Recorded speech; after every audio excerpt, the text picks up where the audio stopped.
Now on Toledo News this morning, 1 year later, how a community is coming together to mark the 1 year anniversary of the disappearance of missing Lenawee County woman Dee Warner. Plus, viral speech. A Michigan State Senator lets a colleague have it during an impassioned floor speech. And Glass City Marathon. The marathon's happening this weekend, and I'll give you a preview.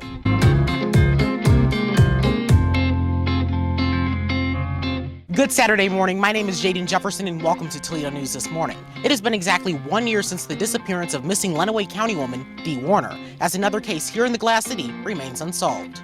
Dee Warner, a 52-year-old Lenawee County, Michigan woman, went missing on April 24th of last year. She was last seen at her home on Munger Road, just outside nearby Tecumseh. Dee's family started a widespread campaign, Justice for Dee, to raise awareness about the case. In March, they offered a $50,000 cash reward for information or Warner's recovery. And tonight at 6:30, the family will be hosting a candlelight vigil at Hardy's Farm Event Center in Tipton, Michigan. I'll have a recap tonight. Another case, which has led to no arrests or accountability, is the murder of 10-year-old Damia Ezell. Ezell was killed in February at the intersection of Collingwood Boulevard and Delaware Avenue while riding with a male relative in the Old West End. According to witnesses, a black Dodge Charger was seen firing multiple shots and then fled down Delaware. The Mercedes Ezell was in crashed into a Tarta bus stop as the Charger sped away. Calls to TPD for comment on this case went unanswered. If you know anything in connection to this tragic homicide, the department is accepting tips via talk or text at 419-255-1111. You can remain anonymous.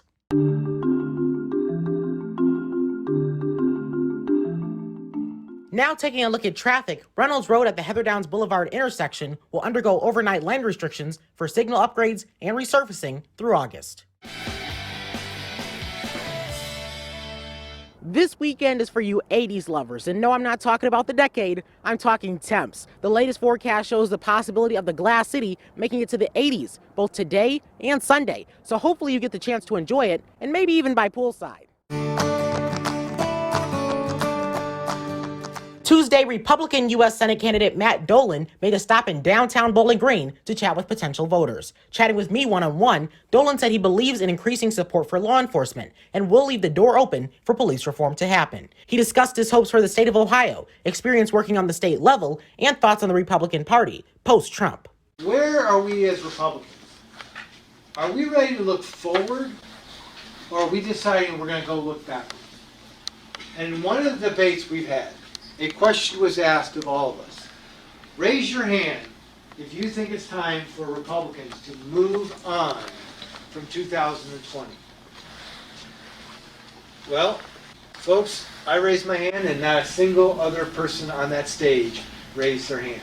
The Senate candidate also blamed President Joe Biden for record inflation, claiming many of his policies have led up to this record-breaking year. Here's a preview of this week's Community Focus. Particularly in the LGBT community, our youth at a higher rate attempt suicide rates to folks not, accepting them, their gender identity or sexual orientation. Community Focus airs Sunday at 11 a.m. right here on YouTube. State Representative Lisa Sebecki has condemned the introduction of House Bill 616, also known as Ohio's own Don't Say Gay bill, as divisive and dangerous. The bill, which would ban teachings of gender and sexuality in the state's K-12 schools, has not yet been referred to a committee. Ohio's Don't Say Gay bill brings out the worst of Ohio by specifically targeting LGBTQIA students and their families, thereby encouraging intolerance. It has no place in Ohio schools.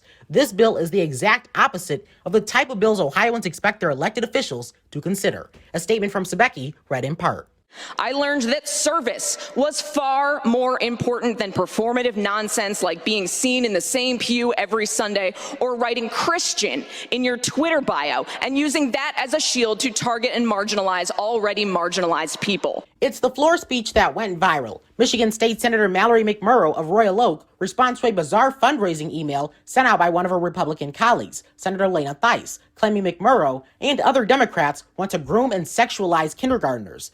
Now in this one-on-one interview, she is sharing more about what led up to her writing the speech and the gross feeling she says the unsubstantiated claims made in Senator Theis's email left. When I got the message, my stomach churned. I've got a 1-year-old daughter, and the idea that she could call me a groomer, the idea that it's befriending children for the purpose of sexualizing, it's disgusting. Our full conversation is posted now right here on YouTube. Preparations for the Mercy Health Glass City Marathon, which will be held Sunday, are underway. The race includes a field of up to 2,500 runners who make their way through the 26.2-mile course. The marathon kicks off at 6:30 a.m. at the University of Toledo, and I'll be there bright and early with updates. This is the first time you've participated in the marathon.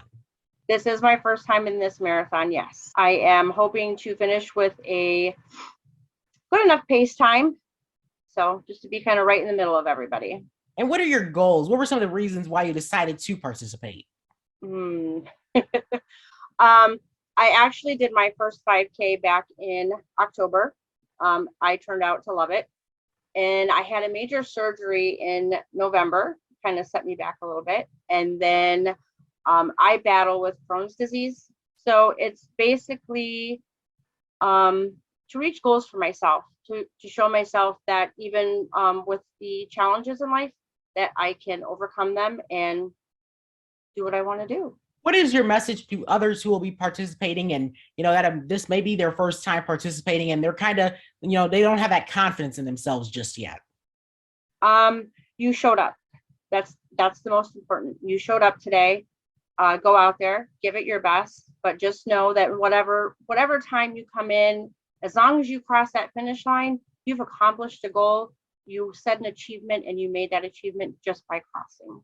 What preparations went into preparing for this marathon? For me, myself, I trained for the last 3 weeks, running every day. I also work out at Box House on a daily basis. So that kind of helped me out too.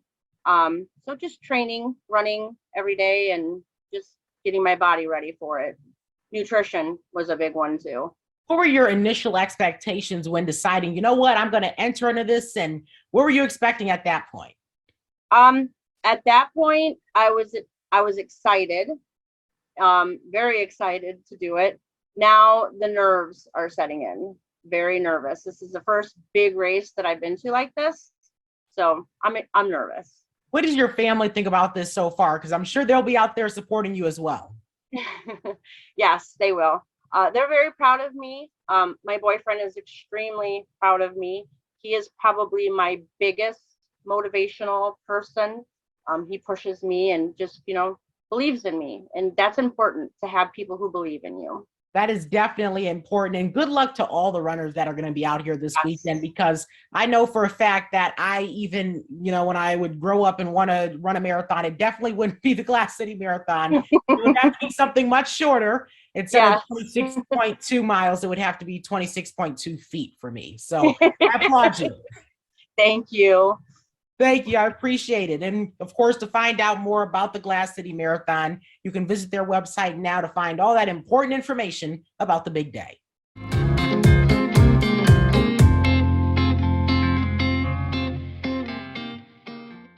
Breaking this morning, 2 young women, Cesara Reyes, 13, and Tamari Knighton, 7, have been missing since Thursday night from the 3000th block of Hartman in Toledo. Cesara was wearing a red sweatshirt with black leggings, and Tamari was wearing a pink shirt, gray and pink leggings, and a blue jacket.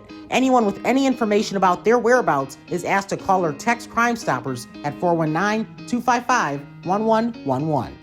On Hump Day, the opening day for the Toledo Litter League was held at Fifth Third Field. Mayor Capsicavage was joined by other city-county leaders to kick off this year's season, a baseball-themed competitive litter cleanup and beautification initiative. The program continues through the summer and is aimed at striking out litter in Toledo and the rest of Lucas County. Each team must have a captain, team name, and a roster of no more than 20 players. Any player under the age of 13 must be accompanied by a parent, guardian, or other responsible adults. Teams must identify which zip code they will be collecting litter for. To sign up and find out how to win, visit toledo.oh.gov/litterleague. Also, the inaugural Clean Toledo Drop-Off Refuse and Recycling event will be held today from 9 a.m. to 1 p.m. Participants can access the event via the Anthony Wayne Trail Zoo entrance to Hippo Way. That's all for the news this morning. Have a great Saturday.